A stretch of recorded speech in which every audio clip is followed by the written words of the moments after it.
સુરતમાં મેડિકલ ક્ષેત્રમાં અભ્યાસ કરતા વિદ્યાર્થીઓ અને વાલીઓ હાલમાં રોષનો માહોલ જોવા મળી રહ્યો છે. જીએમઈઆરએસ કોલેજો દ્વારા એમબીબીએસના અભ્યાસમાં અસહ્ય ફી વધારો અટકાવતા વિરોધ પ્રદર્શન કરવામાં આવી રહ્યો છે. કલેક્ટર કચેરી ખાતે વાલીઓ અને વિદ્યાર્થીઓ દ્વારા વિરોધ કરવામાં આવી રહ્યો છે.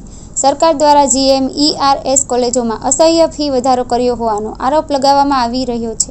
ફી વધારાના કારણે મધ્યમ વર્ગના વિદ્યાર્થીઓ માટે એમબીબીએસનો અભ્યાસ કરવા માટે ઘણી મુશ્કેલીઓનો સામનો કરવો પડે છે.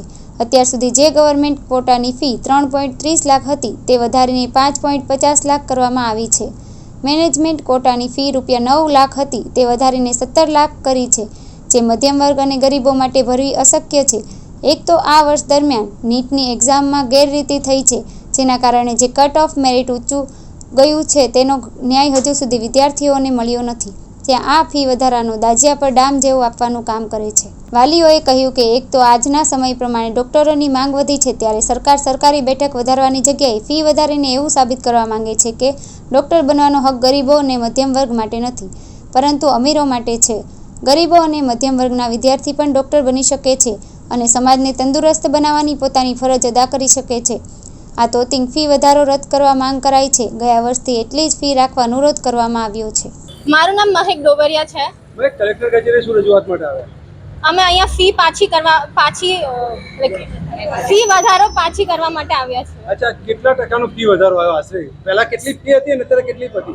3 લાખ હતી જીમસની, જેની 5.5 લાખ કરી છે, અને સેલ્ફ ફાઇનાન્સની 8 લાખ હતી, જેની 17 લાખ કરવામાં આવી છે. બેટા, આનાથી શું ફરક પડશે મા બાપને અને તમારે? બહુ જ ફરક પડે.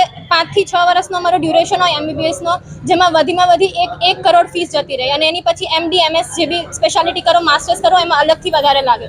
તો આ પેરેન્ટ્સ માટે બહુ જ વધારે બર્ડન થઈ જાય છે. બેટા, શું કહેશો? સરકાર પર શું અપેક્ષા રાખો છો? અમે એટલી 2 વર્ષ મહેનત કરી છે અને એટલા સારા માર્ક્સ લઈને આવ્યા છે, તો બી અમને ગવર્મેન્ટ ને કોલેજીસ ના મળે તો એનો શું ફાયદો? અમારે એટલી મહેનતનો શું ફાયદો 2 વર્ષની? શું ઈચ્છો છો સરકાર પર? ફીસ પાછી જે વધારી છે એ પાછી લઈ લો.